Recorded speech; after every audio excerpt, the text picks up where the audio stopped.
My husband posted my body online. Last Friday I, 34F, spent my evening with obligatory fake name, Kate, a young friend, 24F, from work as she wanted to discuss something personal with me. I didn't think anything of it as we do have a very personal relationship outside of work as well. As soon as I arrived to her place, the tension in the air was thick. She explained that she wanted to discuss a serious matter with me, but that she didn't know how to go about it. I told her to just rip the band-aid off and tell me. She told me that she had found 2 recordings of a woman she believed to be me on a pornographic website. I told her that wouldn't be possible, but she was adamant that I was the woman in the recording. And she was right. I'd never recorded myself naked or having sex with my husband, but there I was in 2 recordings of 7 minutes and 4 minutes, both of them recorded in our old bedroom. As I rewatched every second of it, it starts to dawn on me that this was my husband's doing. But I pushed that deep down because there must be a reasonable explanation for this. Honestly, I left her place with my mind in a complete meltdown. I could barely hear what she was saying, but she did follow up with a text saying she's been in contact with the website about getting it taken down and that she'll help me go through this. She also said she's scouring the internet in case there are more out there.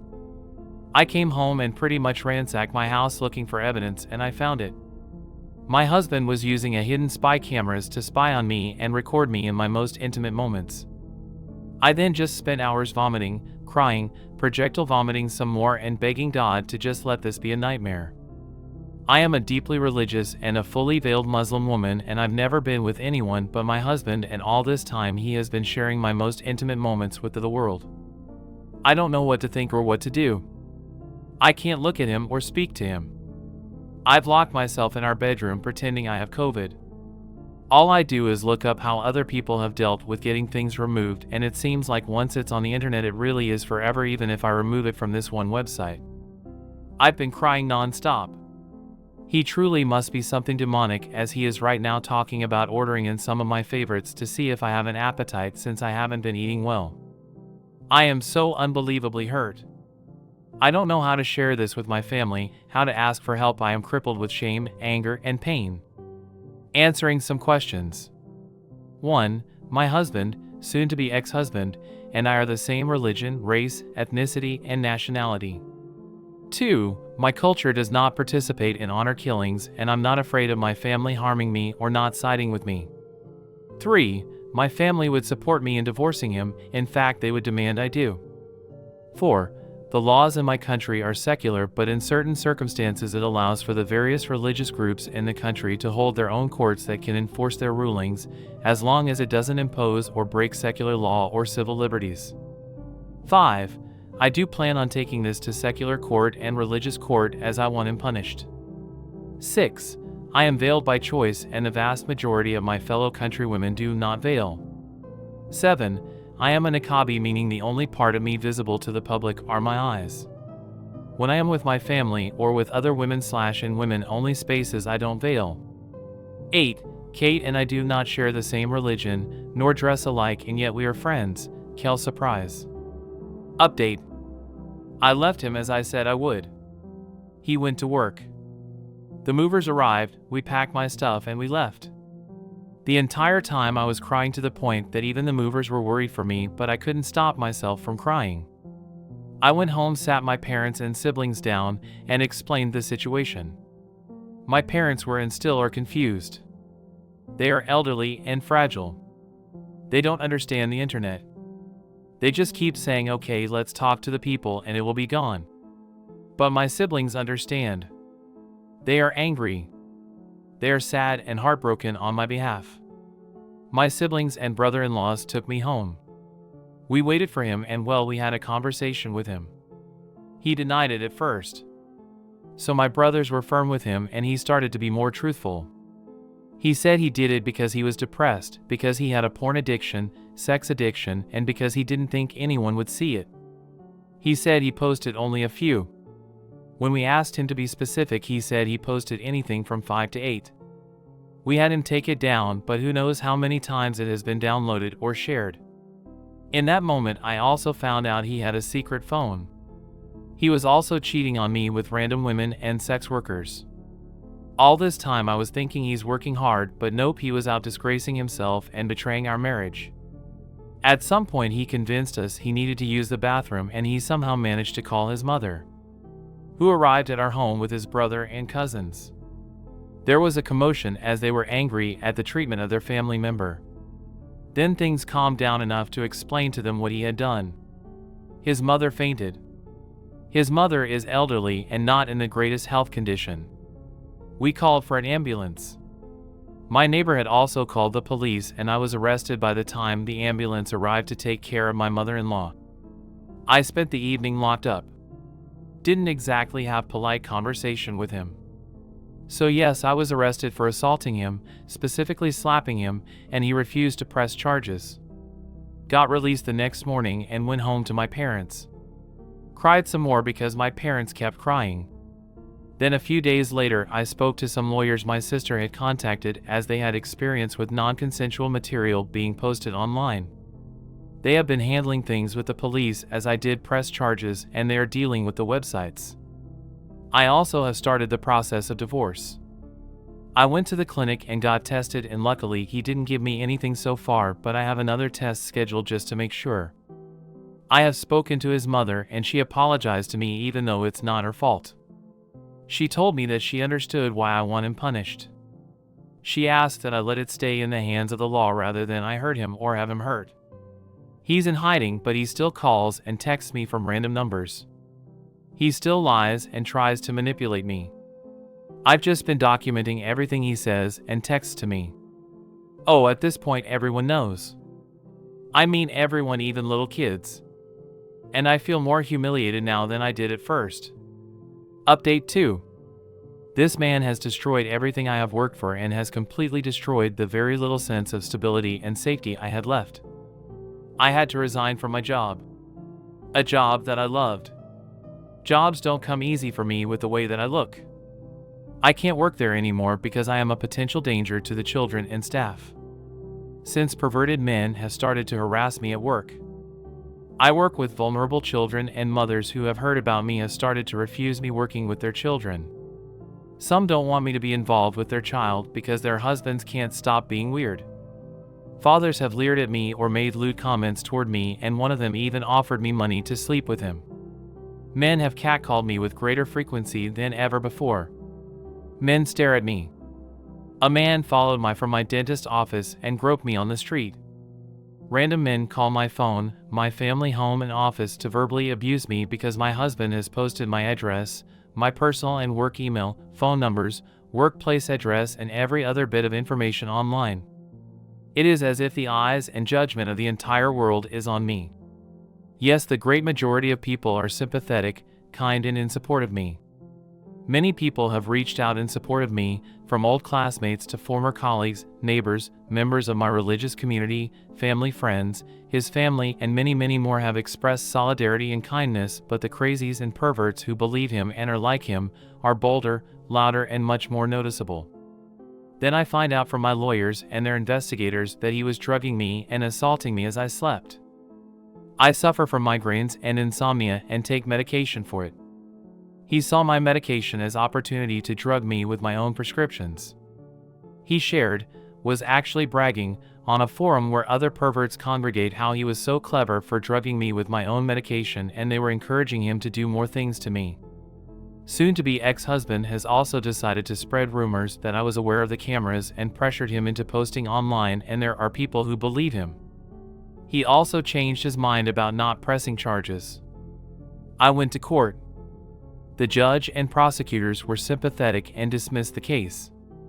It was a combination of my lawyers explaining the circumstances that led to me slapping him and his subsequent actions, threatening me, attacking me, doxing me, and blackmailing me by saying he didn't care about the slap and that he would drop everything if I forgave him. My lawyers used his own words against him since he wrote it in text, and on a recorded call he admitted to me not having slapped him that hard and that he only pressed charges to cause me harm. But his crimes against me are still being investigated by the prosecutors. Uploaded this before, but it was deleted for some reason. New updates. It all boils down to jealousy and me emasculating him. I wish I could say I was feeling better or doing better, but I feel awful and I am still struggling with everything. It is still his life's mission to be as cruel as he can be and to stand in the way of every step I make. He is still refusing to work with my divorce lawyer. He continues to be difficult every step of the way and has run off his own lawyers. He is now on his third lawyer and we are again starting from scratch in the divorce negotiations. He has been granted an extension by the courts due to his last lawyer just dropping him a few days before our hearing. As for posting non-consensual material, a trail date was scheduled and he recently asked for an extension and he'll probably be granted it as his criminal lawyer dropped him too. So in last month he has been dropped by his divorce lawyer and his criminal lawyer. The man is on a roll. When it rains it sure pours. My father passed a little over a month ago and my mother is now in hospice care as she is soon to go back to God. I'm sad but not shocked about this as I've had a long time to prepare for it.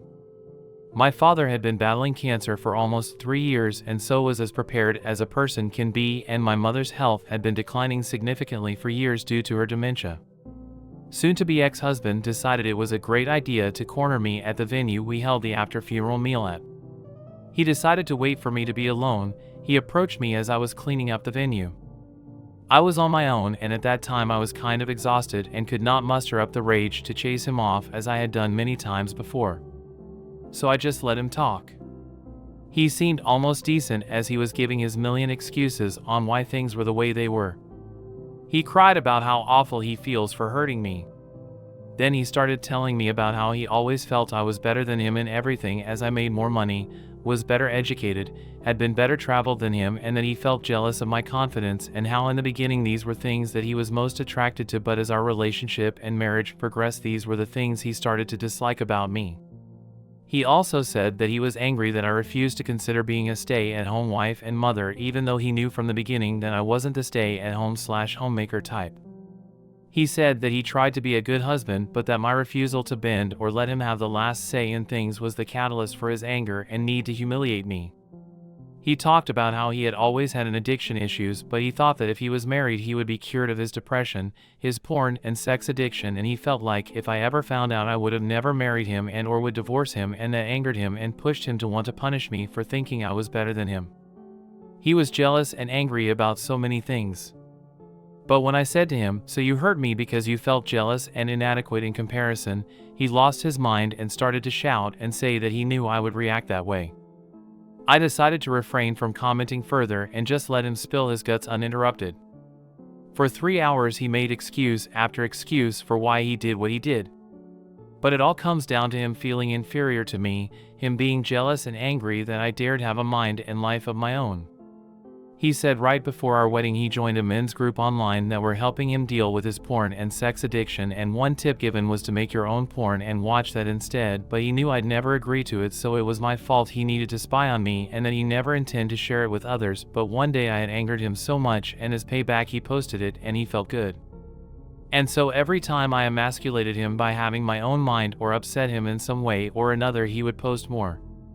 Eventually he gained a following and had so many men asking him to post more he started to like the fact that other men looked up to him for his sexual prowess, and at the same time his sex addiction started to come back and he fell back into his habit of picking up women, and when he couldn't get it for free, he'd hire a sex worker.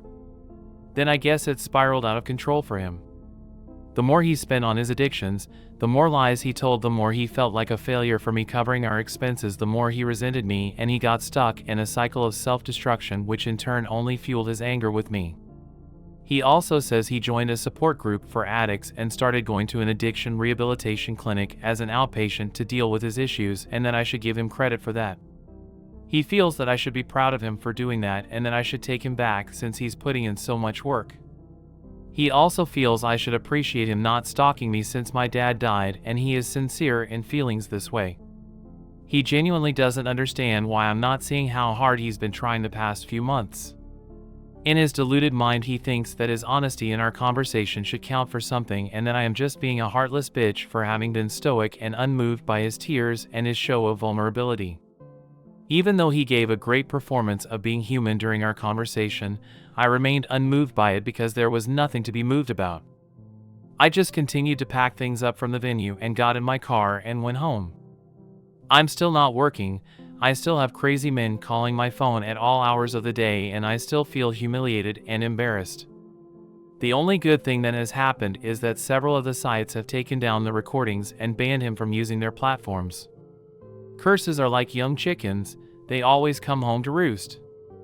Finally, I have some good news. So a while back I was granted a restraining/protective order, and my now officially ex-husband did continue to stalk and harass me. After the umpteenth time of calling the police and going to court, he was finally imprisoned, and he has been in prison for a little over a month. I was also granted my divorce.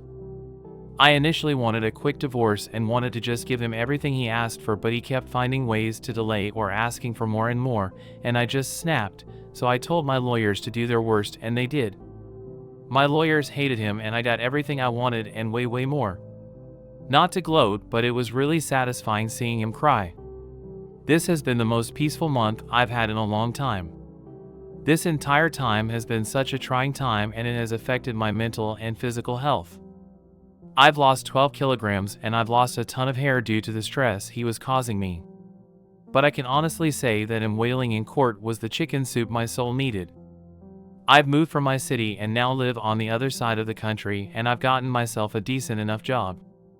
I am slowly mending my confidence.